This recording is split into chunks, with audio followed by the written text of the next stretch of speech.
نبی کریم صلی اللہ علیہ وآلہ وسلم کی پیدائش سے پہلے آپ کے دادا عبد المطلب نے 100 اونٹوں کی قربانی کیوں دی؟ اللہ تعالیٰ نے انہیں یہ حکم کیوں دیا؟ ان تمام سوالوں کے جوابات آج ہم قرآن و حدیث کی روشنی میں جاننے کی کوشش کرتے ہیں۔ عبد المطلب کو یہ حکم اس وقت دیا گیا جب وہ اپنی منت بھول چکے تھے۔ پہلے خواب میں ان سے کہا گیا کہ منت پوری کرو، تو انہوں نے ایک مینڈھا ذبح کر کے غریبوں کو کھلا دیا۔ پھر خواب آیا اس سے بری پیش کرو، اس مرتبہ انہوں نے ایک بیل ذبح کر دیا۔ خواب میں پھر یہی کہا گیا کہ اس سے بری پیش کرو، اب انہوں نے اونٹ ذبح کیا۔ پھر خواب آیا اس سے بری چیز پیش کرو، انہوں نے پوچھا اس سے بری چیز کیا ہے؟ تب کہا گیا اپنے بیٹوں میں سے کسی کو ذبح کرو جیسا کہ تم نے منت مانی تھی۔ اب انہیں اپنی منت یاد آئی، اپنے بیٹوں کو جمع کیا، ان سے منت کا ذکر کیا۔ سب نے سر جھکا لیے، سب کے سب بیٹوں نے سر جھکا لیے۔ کون خود کو ذبح کرواتا؟ آخرکار حضور کے والد عبداللہ بولے، ابا جان آپ مجھے ذبح کر دیجئے۔ یہ سب سے چھوٹے تھے، سب سے خوبصورت تھے، سب سے زیادہ محبت بھی حضرت عبد المطلب انہی سے کیا کرتے تھے، لہٰذا انہوں نے قرآن دازی کرنے کا ارادہ کیا۔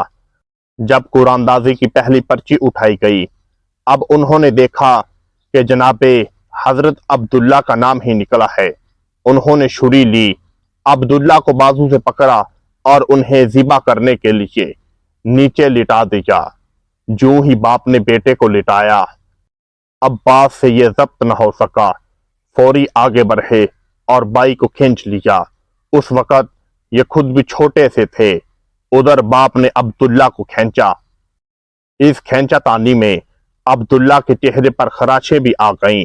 ان خراشوں کے نشانات مرتے دم تک باقی رہے۔ اسی دوران بنو مخزوم کے لوگ آ گئے۔ انہوں نے کہا کہ آپ اس طرح بیٹے کو ذبح نہ کریں، اس کی ماں کی زندگی خراب ہو جائے گی۔ اپنے رب کو راضی کرنے کے لیے بیٹے کا فدیہ دے دیں۔ اب سوال یہ تھا کہ فدیہ کیا دیا جائے۔ اس کی ترکیب یہ بتائی گئی، اس کی ترتیب یہ بتائی گئی کہ ایک کاغذ پر 10 اونٹوں کے نام لکھے جائیں، دوسرے پر جناب حضرت عبداللہ کا نام لکھا جائے۔ اگر 10 اونٹوں والی پرچی نکلے تو 10 اونٹ قربان کر دیے جائیں۔ اگر جناب عبداللہ والی پرچی نکلے تو 10 اونٹوں کا اضافہ کر دیا جائے، پھر 20 اونٹوں والی پرچی اور عبداللہ والی پرچی ڈالی جائے۔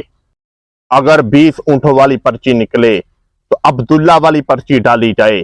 اگر 20 اونٹوں والی پرچی نکلے تو 20 اونٹوں کی قربانی کر دی جائے، ورنہ 10 اونٹ اور بڑھا دیے جائیں گے۔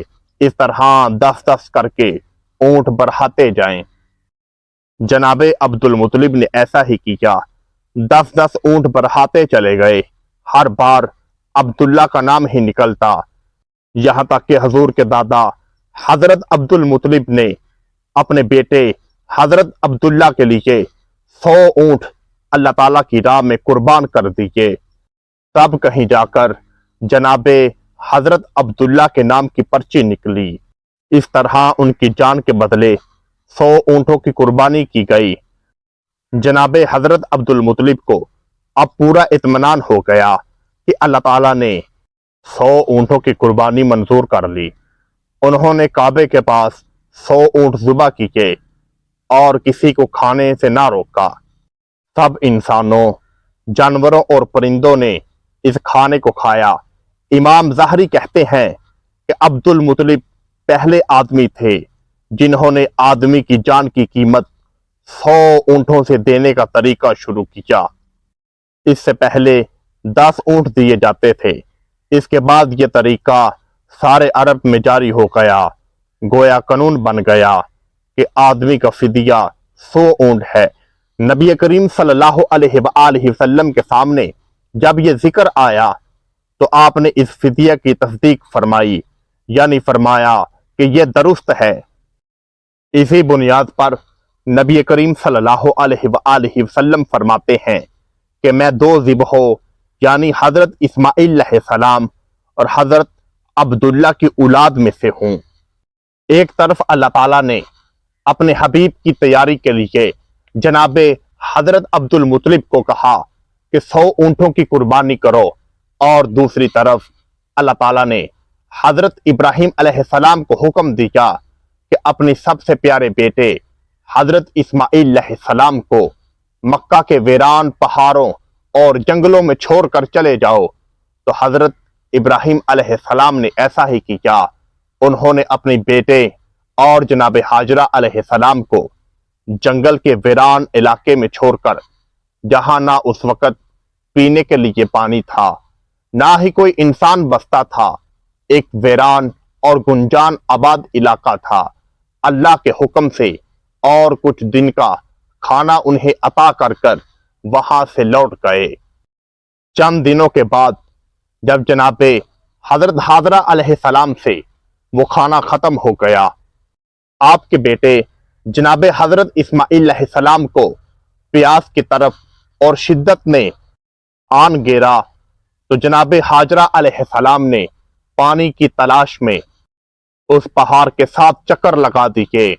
तो जब वापस पहुंची तो हजरत इस्माइल अलैहिस्सलाम के पांव से पानी निकल रहा था।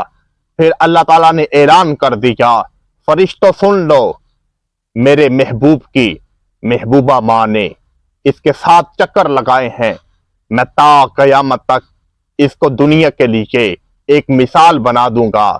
जो भी मेरे रब का तवाफ करेगा और उम्रा की अदायगी के लिए मक्का मुकरमा यानी खाना काबा अल्लाह के घर में पहुंचेगा, तब तक वो इस पहाड़ के साथ चक्कर न काट ले और यहाँ हजरत हाजरा अलैहिस्सलाम की सुन्नत को अदा करते हुए साथ चक्कर न लगा ले, मैं उसका उम्रा कबूल न करूंगा।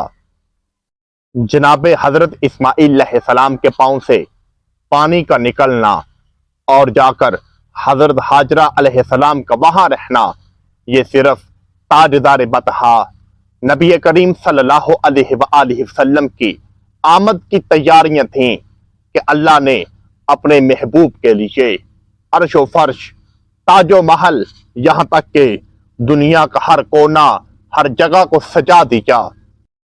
जब नबी करीम सल्लल्लाहु अलैहि वसल्लम की आमद होने वाली थी तो एक ईसाई राहब ने मक्का मुकरमा की गलियों में ऐलान करना शुरू कर दिया कि अनकरीब वो बच्चा पैदा होने वाला है जिसके माथे के ऊपर नबुव्वत की मोहर होगी और वह सारी दुनिया को हैरान कर देगा। उसके मोजज़ात तो ये होंगे कि पहाड़ हरे भरे हो जाएंगे। उसका मोजज़ा तो ये होगा कि अरब में बरकत शुरू हो जाएगी। अल्लाह ताला माओं को बेटे अता करेगा। सारे के सारे अरब वाले खुशियां मनाएंगे कि आमीना का लाल यहाँ आने वाला है।